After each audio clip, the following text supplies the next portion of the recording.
Żeby odszukać cały kształt tej ramy, najpierw przewaliłem masę zdjęć starych motocykli przed wojny, tuż po wojnie, no ale głównie to były angielskie motocykle, które w kształcie bardzo mi się podobały. I próbowałem sobie nakreślić, oczywiście było chyba z 50 modeli, aż w końcu doszedłem do kształtu prawie ostatecznego, bo to, co narysowałem sobie na kartkach i na projektach, no teraz się znacznie różni od tego, co wyszło. Kartka przyjmie wszystko, a praca niestety nie. Cały projekt powstał 5 lat temu, wszystko to trwało około roku. Zajmowałem się tym w wolnym czasie, wolnego czasu nie ma zbyt dużo, więc rozwlekło się to troszeczkę. Nie mam zielonego pojęcia, na pewno robiłem rok, ale przy tym musiałem jeszcze żyć, pracować, więc rok się zeszło. Cały projekt powstawał w wielu miejscach, dlatego że nie mam swojego warsztatu i pierwsze projekty oczywiście powstały na papierze, później w pierwszej kolejności powstał widelec na warsztacie mojego ojca. Nie jest to jakiś fachowy, specjalistyczny warsztat. Wszystkie narzędzia, które były użyte, to są narzędzia podstawowe.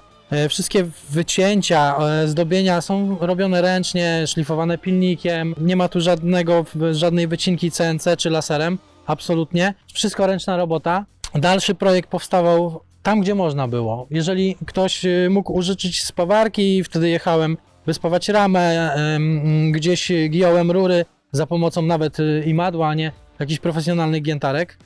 Także jest to czysta, ręczna praca, bardzo archaiczna jeszcze taka.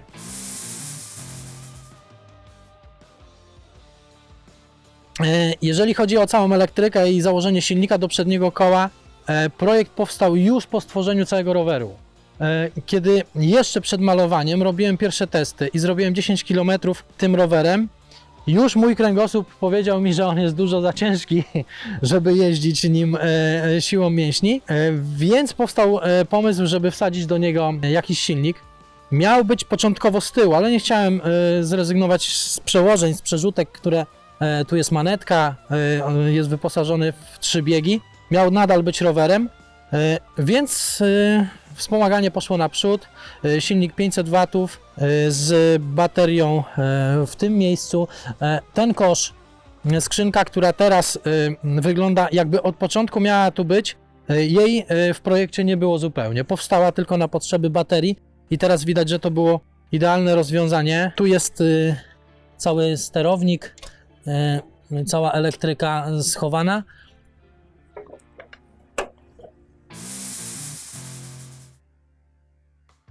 Tu mamy manetkę zmiany przełożeń z tyłu w tylnej piaście.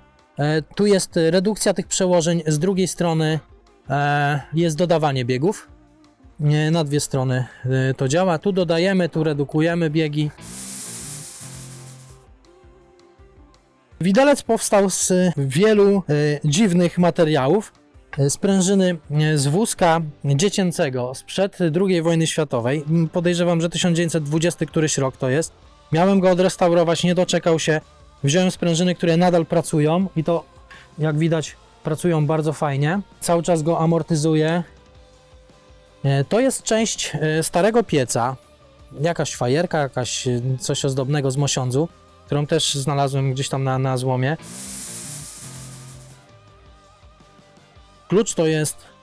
Klucz jest blokadą kierownicy, ponieważ po stworzeniu nóżki wiadomo, że ciężki rower musi stanąć, nie można go opierać, musi mieć swoją solidną nóżkę i od razu powstał problem, że przy skręceniu się kierownicy on przewracał się pod muchem wiatru, dlatego stworzyłem blokadę kierownicy, która po wciśnięciu blokuje. Tak jest. Tak, to są 2 światła, 2 diody wsadzone do środka. Pamiętam dokładnie, jak męczyłem się z tymi poziomymi otworami, szlifując je ręcznie małym pilniczkiem. Oczywiście dzisiaj już wiem, że to jest jedno dotknięcie maszyny i bardzo ładny. Jeżeli chodzi o zasięg, to tu jest już, nie ma jednoznacznej odpowiedzi, zasięg jest różny. Rower jest bardzo ciężki, waży około 60 paru kilogramów. w zależności od podmuchu wiatru i terenu, czy jest płaski, czy jest trochę poziomy, czy są jakieś wzgórki. No tutaj różnie bywa. Zasięgu tak naprawdę nigdy nie sprawdziłem, bo zawsze nie wyjeżdżam baterii do samego końca, więc wydaje mi się, że te 30-40 km jestem w stanie zrobić na nim. Maksymalna prędkość to jest 40 km na godzinę, wspomaganie nogami plus silnik.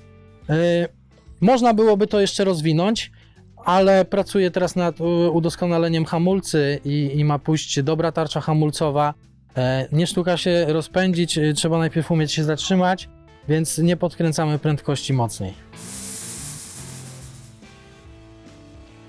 Logo powstało ręcznie oczywiście, wszystko jest dokładnie flamastrem, pisakiem wypisane ręcznie z jednej i z drugiej strony. Starałem się, żeby wyglądało to identycznie, no ale to jest wszystko ręczna praca, więc jakieś tam różnice mogą wystąpić. Jeśli chodzi o kolorystykę, było kilka wariantów. Zawsze był czarny, choć nie zawsze.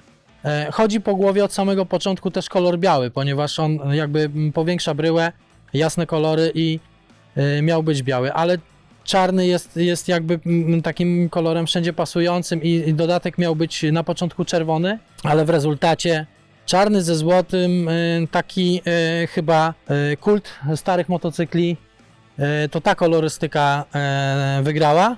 No i teraz jest. Nie chciałem, żeby to złoto było bardzo krzyczące i na samym początku dzwonek, który też jest ciekawą produkcją, też w pełni ręczną, z dwóch jakby kawałków mosiądzu.